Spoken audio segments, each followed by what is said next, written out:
भारतवर्ष में बढ़ती जनसंख्या की खाद्यान्न समस्या का हल प्रति इकाई क्षेत्र पर प्रति इकाई समय में उत्पादन वृद्धि करके ही संभव हो सकता है, क्योंकि यहां कृषि क्षेत्र का विस्तार करना संभव नहीं है।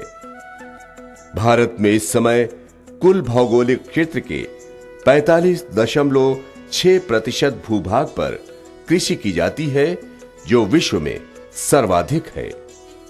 इतना ही नहीं, खेती के अयोग्य बंजर भूमियों को विकसित करके कृषि योग्य बनाने के लिए भूमि संरक्षण, समतलीकरण, सिंचाई व्यवस्था इत्यादि कार्यों में इतना अधिक व्यय होगा, जो भूमि के आर्थिक पक्ष को प्रभावित करेगा। देश में सिंचाई के साधन उर्वरक, शाकनाशी, कीटनाशी एवं कवकनाशी औषधियों एवं अधिक उत्पादन देने वाली फसलों के विकास की वजह से पिछले 2 दशकों में अन्न उत्पादन में मात्र 2.7% वृद्धि दर हो पाई है। आंकड़ों के आधार पर अनुमान लगाया गया है कि देश की बढ़ती हुई जनसंख्या हेतु प्रतिवर्ष 7 से 8% उत्पादन वृद्धि आवश्यक है। इससे यह स्पष्ट है कि आवश्यक खाद्यान्न बढ़ाने का एकमात्र मार्ग आधुनिक कृषि पद्धतियों को अपनाकर प्रति इकाई भूमि पर फसलों की उत्पादकता बढ़ाने से ही संभव है।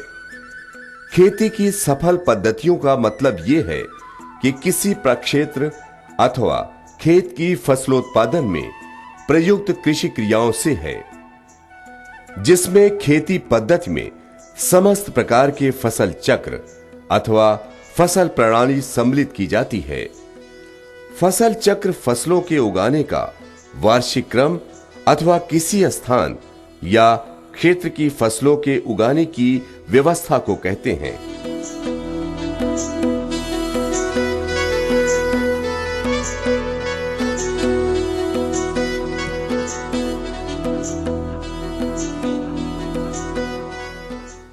देश के विभिन्न भागों में भूमि एवं जलवायु की विषमताओं के आधार पर विभिन्न प्रकार की खेती की विधियां प्रयोग की जाती हैं, जैसे स्थानांतरी कृषि खेती की अत्यंत प्राचीन पद्धति है।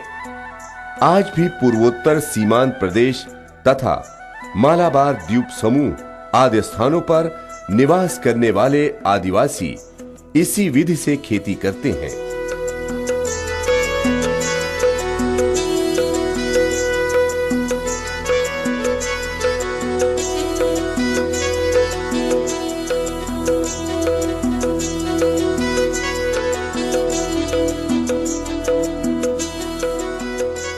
इस विधि से खेती करने के उद्देश्य से जंगली वृक्षों, झाड़ियों आदि को काटकर जला देते हैं। इस प्रकार राख युक्त भूमि में बीज बिखेरकर हैंड हो द्वारा बीजों को भूमि में मिलाया जाता है। कुछ लोग जिनके पास बैल होते हैं, बीज की बुआई से पहले एक बार जुताई करते हैं। इस प्रकार साफ किए गए जंगलों में 2 से 10 वर्ष की अवधि तक खेती की जाती है। ऐसी भूमियों की उपज घट जाने पर किसान उसे छोड़कर नए स्थानों पर जंगल को साफ करके खेती प्रारंभ कर देता है। स्थानांतरित कृषि के विपरीत स्थायी कृषि में किसान खेत का मालिक होता है। इस विधि में कृषि को जीविकोपार्जन तथा रोजगार का प्रमुख आधार होने के कारण किसान भूमि सुधार, उर्वरता प्रबंध, भूमि प्रबंध के लिए सचेत रहता है। स्थायी कृषि में फसलोत्पादन की ऐसी विधियां प्रयोग की जाती हैं, जैसे एक फसली कृषि। इस विधि में एक वर्ष में एक ही फसल उगाई जाती है। इसमें किसान या तो खरीफ के मौसम में खेत में फसल उगाकर रबी में परती छोड़ता है, अथवा रबी में फसल उगाने के लिए खरीफ में खेत परती रखता है।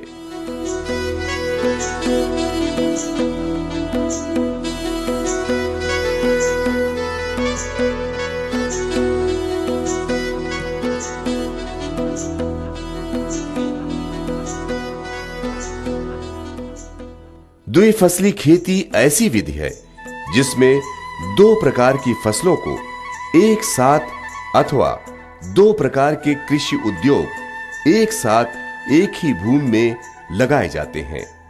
जैसे गहरे पानी के धान के साथ मछली पालन या धान के साथ अजोला की खेती।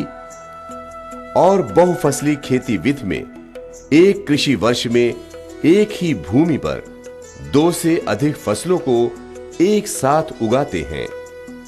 उदाहरण स्वरूप आम के बाग में अनानास और हल्दी की खेती, या पपीता के खेत में मूंग और सरसों और भिंडी की खेती, या अमरूद के खेत में हल्दी और बरसीम की खेती।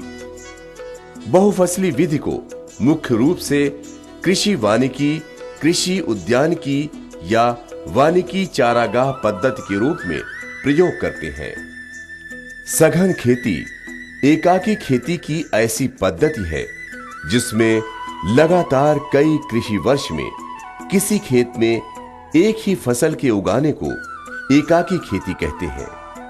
इसी प्रकार द्विफसली खेती में एक कृषि वर्ष में किसी खेत में फसलोत्पादन के मौसमी क्रम के अनुसार दो फसलों के उत्पादन को द्विफसली खेती कहते हैं। द्विफसली खेती में फसलों की फसल गहनता 200% होती है। सघन खेती की सतत खेती ऐसी विधि है जिसमें एक ही फसल को एक खेत में लगातार उगाया जाता है। किन्हीं किन्हीं स्थानों पर एक ही फसल चक्र को, जो एक वर्षीय होता है, कई वर्षों तक एक ही स्थान पर प्रयोग किया जाता है। इस प्रकार की फसलोत्पादन पद्धति को सतत खेती कहते हैं।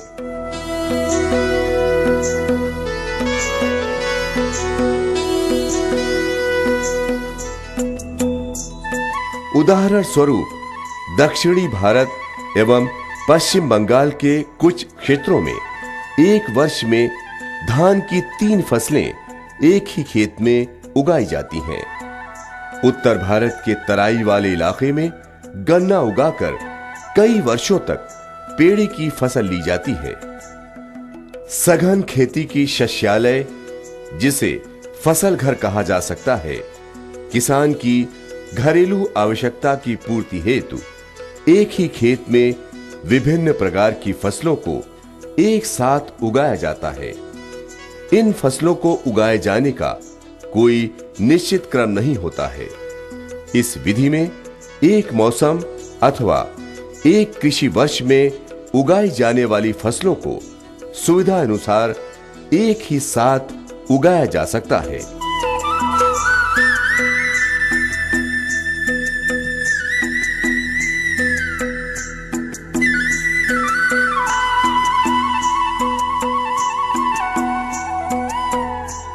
सघन खेती की मिश्रित खेती पद्धति ऐसी विधि है जिसमें दो या दो से अधिक फसलों को एक ही मौसम में एक खेत में साथ साथ उगाया जाता है। मिश्रित खेती विधि में उगाई गई फसलों का अनुपात उनकी वृद्धि के अनुसार रखा जाता है। समान रूप से बढ़ने वाली ऐसी फसलें जिनकी कतार की दूरी एक समान हो, उन्हें आपस में बराबर अनुपात में बोते हैं। कभी कभी कई फसलों को एक साथ उगाने पर एक या एक से अधिक फसलों का अनुपात कम रखा जाता है। ऐसी स्थिति में अधिक अनुपात वाली फसल को मुख्य फसल तथा कम अनुपात वाली फसल को गौण फसल के नाम से पुकारते हैं। ऐसी मिश्रित फसलों की कृषि क्रियाएं मुख्य फसल के आधार पर की जाती हैं। मिश्रित फसलें बोने की विभिन्न विधियां हैं, जैसे छिटकवा विधि से बुआई। इस विधि में विषण के रूप में बोई जाने वाली फसलों के बीजों को आवश्यक अनुपात में आपस में बुआई के पूर्व मिला दिया जाता है। छिटकवा विधि से बीजों को संपूर्ण खेत में समान रूप से बिखेर कर हल्की जुताई करके पाटा लगा देते हैं।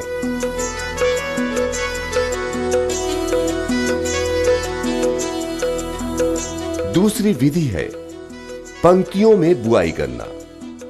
इस विधि से फसलों के बीजों को आपस में मिलाकर कतारों में एक साथ या बिना मिलाए अलग अलग पंक्तियों में बोया जाता है।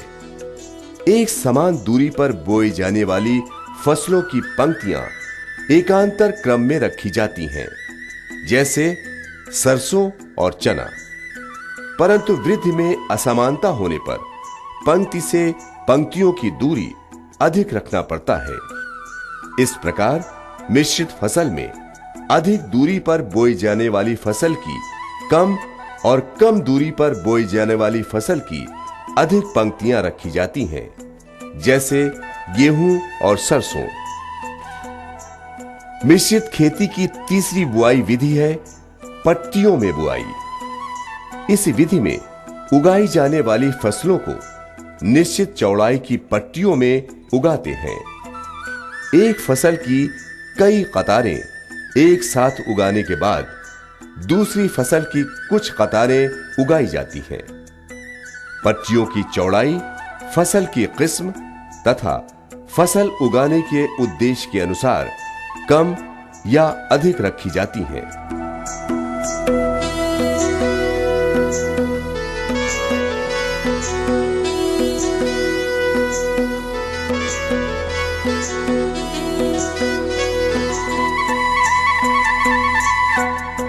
वायु द्वारा भूमि कटाव से प्रभावित क्षेत्रों में कटाव रोकने के उद्देश्य से बनाई गई पट्टी मुख्य फसल की संभावित ऊंचाई से 7 गुना से अधिक चौड़ी नहीं रखनी चाहिए। ऐसी अवस्था में मुख्य फसल की बुआई छिटकवा विधि से अथवा पंक्तियों में कर दी जाती है। इसके उपरांत गौण फसल की कुछ पंक्तियां सुरक्षा की दृष्टि से उगा दी जाती हैं, जैसे गन्ने के खेत के चारों तरफ ढैंचा, आलू के किनारे सरसों, धनिया आदि। सघन खेती पद्धति की मिश्रित खेती विधि में फसलों के बीजों को आपस में बुआई के पूर्व मिला दिया जाता है और इनकी बुआई छिटकवा विधि से की जाती है। इस वर्ग की फसलों के पकने का समय एक ही होता है, अतः इन्हें एक ही साथ काटा जाता है।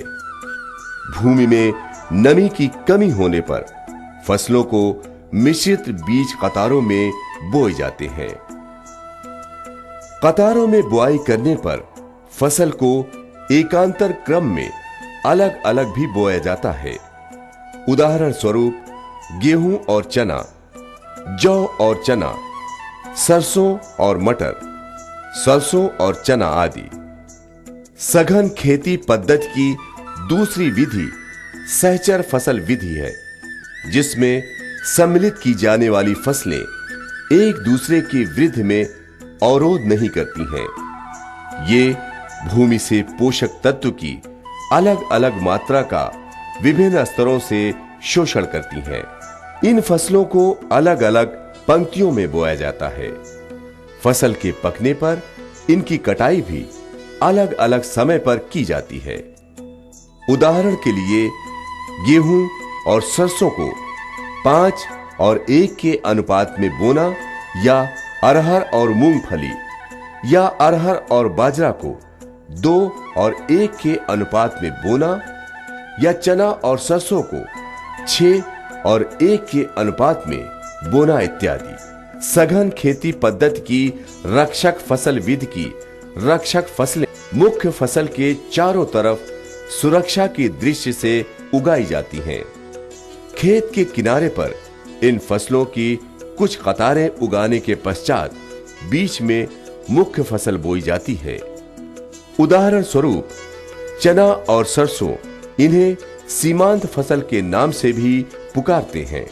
सघन खेती पद्धति में झाड़दार फसलें सीधी बढ़ने वाली फसलों के साथ मिलाकर उगाई जाती हैं, जिससे मिश्रण के रूप में उगाई गई फसलों को फैलने का उपयुक्त स्थान मिल जाता है, जैसे चना और गेहूं, गेहूं और सरसों, बाजरा और अरहर आदि। फसलों के मिश्रण में विभिन्न प्रकार की जलमांग वाली फसलों को एक साथ मिलाकर नहीं बोना चाहिए, जैसे गेहूं और चना। एक ही प्रकार के कीट पतंगों से प्रभावित होने वाली फसलों को एक साथ मिलाकर नहीं बोना चाहिए। ऐसा करने पर एक फसल के क्षतिग्रस्त होने पर दूसरी फसल बच जाती है। जैसे बैगन, मिर्च, टमाटर को एक साथ नहीं उगाना चाहिए। विभिन्न प्रकार की जड़ों वाली फसलों को एक साथ मिलाकर बोना चाहिए, जिससे भूमि के विभिन्न स्तरों से पोषक तत्व का शोषण हो सके, जैसे गेहूं और चना, बाजरा और मूंग, मटर और सरसों आदि।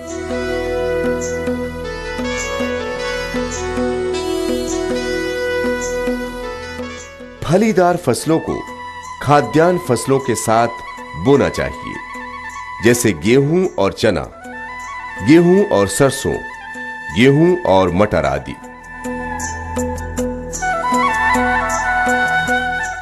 अनिश्चित मौसम की स्थिति में ऐसी फसलों के मिश्रण बनाए जाने चाहिए जिससे प्रतिकूल मौसम में कोई ना कोई फसल अवश्य बच जाए, जैसे जौ के साथ मटर, चना के साथ अलसी आदि के मिश्रण में पाले के प्रकोप में गेहूं और अलसी की फसल बच जाएगी। मिश्रण में उगाई जाने वाली फसलों की खाद की आवश्यकता समान होनी चाहिए। ऐसा न होने पर अधिक खाद देने के कारण कम खाद चाहने वाली फसल में फल कम आएंगे। कम उर्वरता वाली भूमियों में उगाई जाने वाली मिश्रित फसलों में एक दलहनी फसल अवश्य ली जानी चाहिए। विभिन्न ऊंचाई तक बढ़ने वाली फसलों के मिश्रण में कम बढ़ने वाली फसल ऐसी होनी चाहिए जिसे प्रकाश की कम तीव्रता की आवश्यकता होती है। सघन खेती पद्धति में मिश्रित फसल के ये लाभ हैं कि मिश्रित फसलों में विभिन्न प्रकार से बढ़ने वाली फसलों को मिलाकर उगाने से भूमि का उचित उपयोग होता है। इससे सीधी बढ़ने वाली फसलों की कतारों के बीच खाली स्थान में दूसरी फसल अपनी वृद्धि कर लेती है। विभिन्न प्रकार की फसलों को एक साथ मिलाकर बोने से अलग अलग प्रकार की जड़ों वाली फसलें भूमि के विभिन्न स्तरों से पोषक तत्व ग्रहण करती हैं। इस प्रकार भूमि के विभिन्न स्तरों में स्थित पोषक तत्वों का फसलें उपयोग कर लेती हैं। अलग अलग प्रकार की फसलों को एक साथ मिलाकर बोने से खराब मौसम के कारण सभी फसलें समान रूप से प्रभावित नहीं होती हैं। इस प्रकार कोई ना कोई फसल बच जाती है, जिससे संपूर्ण फसल के नष्ट होने का खतरा नहीं रहता है।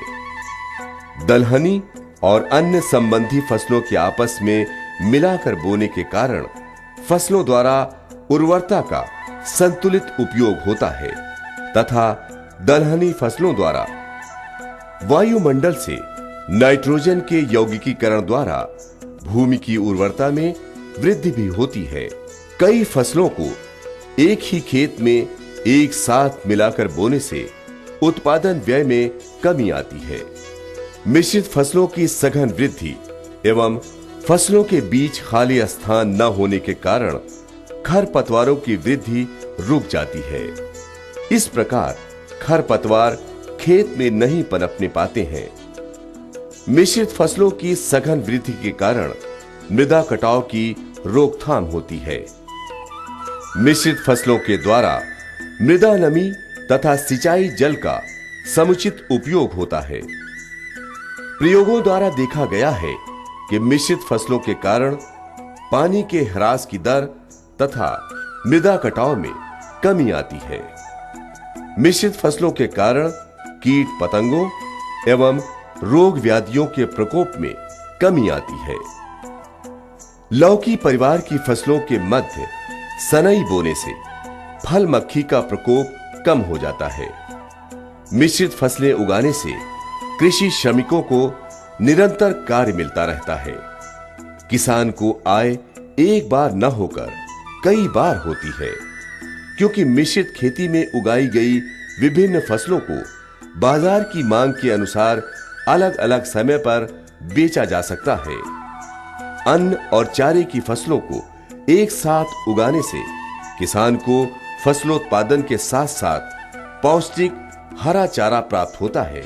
कई प्रकार की फसलों को मिलाकर बोने से गौण फसल द्वारा मुख्य फसल की प्रतिकूल परिस्थितियों जैसे अधिक वर्षा, आंधी, ओला पाला आदि से रक्षा होती है। मृदा की भौतिक संरचना में सुधार होने के साथ ही फास्फोरस तथा अन्य सूक्ष्म तत्वों की उपलब्धता बढ़ जाती है। ऐसा प्रभाव दलहनी फसलों को मिश्रण में उगाने पर ही पाया गया है। इस तरह सघन खेती पद्धति में स्थानांतरित खेती, एकाकी खेती, द्विफसली खेती और मिश्रित खेती करके बुआई की विधि एवं फसलों का चयन करके निश्चित रूप से भूमि का, जल का, मानव श्रम का उचित उपयोग करते हुए वर्ष भर अधिक लाभ कमाया जा सकता है और साथ ही साथ संसाधनों का सदुपयोग किया जा सकता है, जिससे देश एवं प्रदेश के किसान समृद्ध होंगे।